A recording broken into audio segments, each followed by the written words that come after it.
आणि आता 10च्या 25 मोठ्या आपण बातम्या बघूयात।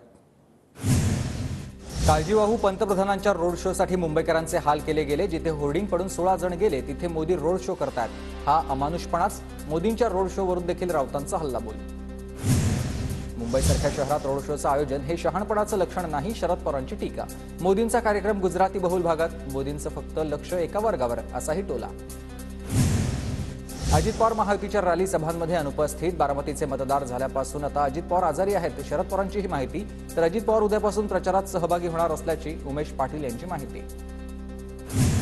अजित पवार उद्याच्या शिवाजी पार्कवरील सभेला उपस्थित राहणार। उद्या मोदी आणि राज ठाकरे पहिल्यांदाच व्यासपीठावर येणार। पंतप्रधान नरेंद्र मोदींच्या सभेच्या पार्श्वभूमीवर दादर परिसरात वाहतुकीमध्ये बदल। उद्या दादर परिसरात अनेक ठिकाणी वाहनांसाठी नो पार्किंग झोन। मोदींच्या सभेच्या पार्श्वभूमीवर प्रशासनाचा निर्णय। तर मोदींच्या सभेचे बॅनर महानगरपालिकेने हटवलेत। बॅनर अनधिकृत असल्याचा महानगरपालिका प्रशासनाचा दावा। हॉटेल ग्रँड हयातमध्ये संयुक्त इंडिया आघाडीची शनिवारी पत्रकार परिषद। मल्लिकार्जुन खरगे, शरद पवार, उद्धव ठाकरे उपस्थित राहणार।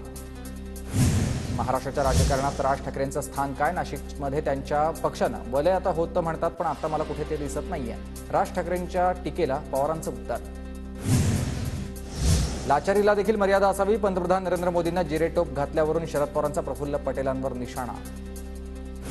फडणवीसांनी माझ्यावर खोटे आरोप लावले, मला अटक करायला लावली। 3 वर्षांपूर्वी फडणवीसांनी मला समझोता करण्यासाठी फोन केले होते। शरद पवार गटाचे नेते अनिल देशमुख यांचे फडणवीसांवर आरोप।